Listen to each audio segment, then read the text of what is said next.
lovelies, welcome to my channel, and today's topic is going to be about hair porosity. I'm excited about this video because it's technically one of my first requests, so shout out to Williams J for requesting the video, and I'm just going to hop right into it. So if you're interested, and my hair porosity is medium, so if you aren't familiar with medium hair porosity and what to do with it, keep watching.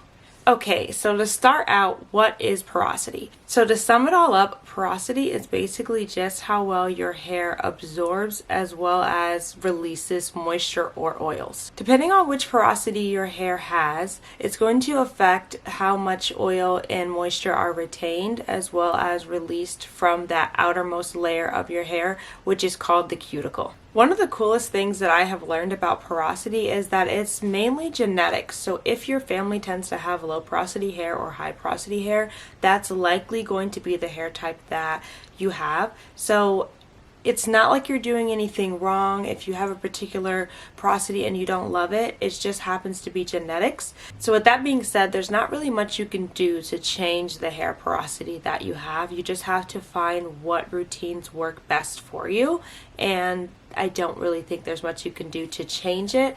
But the more you learn your hair and find the products that are right for you, the easier you will see your hair looking maintained, lasting longer, as well as it's starting to work with you and you flow together in harmony. I think the biggest thing, especially for curly girls, is embracing the texture that we have and then finding what works best.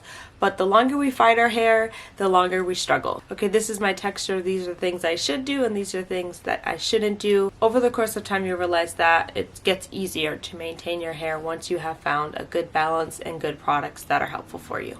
So the most talked about are the high porosity and the low porosity, and low porosity is where the cuticle is bound very tight and it's really hard to allow moisture in or out. So there can be a lot of product buildup. It may be harder for your hair to dry or take longer. It may have a hard time absorbing moisture. Your hair may have a hard time absorbing conditioner, and a lot of times may need to be heat activated, which allows the cuticles to open up and kind of bring some of that moisture inside. There can be a lot of buildup in dirt in your hair, and you may have really dry hair or really oily hair, and that is because the cuticle is not allowing the oil to maybe be released or the oil and moisture to be absorbed. So next we're moving on to high porosity, and I'll do medium porosity last, seeing that that's what the video is going to focus on. So with high porosity, it can feel and look very dry. You may be prone to frizz. Your hair probably dries really fast. It can have a lot of issues with tangling and breakage, and you may also have a hard time with your hair looking shiny. And lastly, we come on to medium hair porosity, which is what I have, and it's basically a well balance of the two between low and high.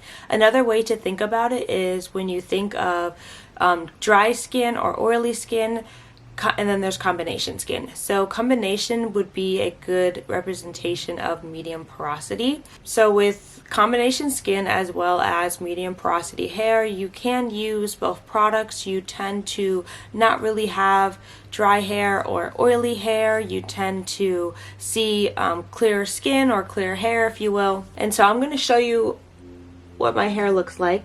So this is day 3 hair. As you can see, it's not looking too dry. Considering how long I've had it, it's not too frizzy. My roots are looking kind of frizzy here, but overall you see that I'm not necessarily struggling with a shine or necessarily struggling too much with frizz.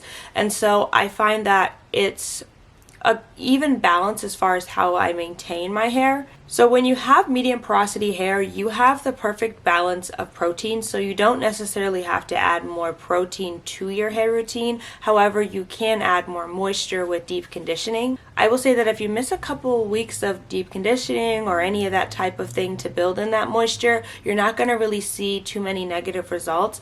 I typically do a deep condition just to keep my hair healthy, but it's not necessarily needed in order for me to see a certain level of results. Overall, overall, I don't have a really hard time, I would say, detangling my hair. I tend to do it when it's wet, and I think that's just an overall thing with curly hair. You only detangle it when it's wet. So with medium porosity hair, you can get buildup, so it is important to use clarifying products. My favorite clarifying shampoo and detox is from Bounce Curl. I talk about them all the time, and they're one of the main companies that I use for my hair. I also use the lock method with my hair, which is leave-in conditioner, oil, and then cream. And I think the combination of those three together, once my hair has dried, it keeps that oil in there, and I think that's what helps me keep my hair looking shiny throughout the week.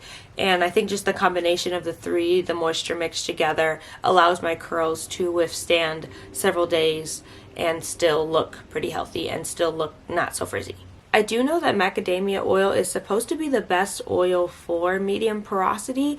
I haven't personally tried it, but knowing that, I do want to get my hands on some and see if I see a difference and if it allows my hair to look shinier or just adds an extra amount of research that I've done. I've seen some people say that medium hair porosity is very easy to deal with, and then I also see a lot of people saying that it gets easily damaged. It's very easy to get it off balance. But from my personal experience, I do use good products for my hair, but I've never really struggled with seeing negative results with the products that I use. But I see that a lot of people say that it's really hard to keep it balanced, and the slightest thing can throw it off, and then it's like a low keratin balance within your hair. And with medium porosity hair, your cuticles are slightly raised. With high porosity, they are really raised, and then with the low porosity, it's laid flat, and that's what's locking the moisture out or keeping the oil in. So for medium porosity hair, I think the biggest thing is constantly reinforcing that deep conditioning.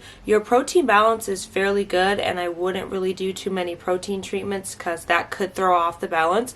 But I think constantly reinforcing and maintaining a deep condition is going to help you get the best results of your hair staying right where it needs to be. For medium porosity hair, the best shampoos to use would be clarifying shampoos and anything that's going to help maintain not having any buildup, as well as what is good for the strand that you have in your hair. The shampoo should be non-burdening, if you will. It shouldn't strip your hair too much, but it also shouldn't be too heavy on your hair.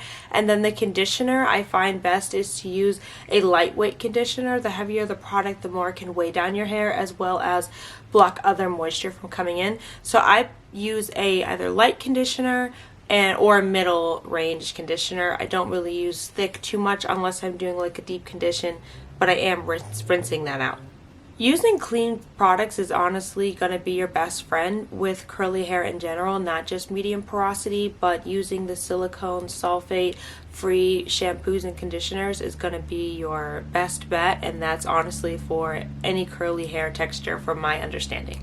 I'm not a full-fledged expert in this particular topic, so I'm just speaking from my own experience and what I find that is helpful for my hair. I think everyone overall may have different experiences with their medium porosity, with it tipping to one side a little bit more, but overall I find that using the products that are silicone and sulfate free have helped my hair stay fairly balanced, and I don't really do any protein treatments at all. And the biggest thing for me is using deep conditioning treatments and just keeping my regular lock method routine. I hope this video was informative for you. Like I said, I'm not an expert, but I do hope this video was helpful. And if you have any questions, please feel free to comment down below. Thank you guys for watching.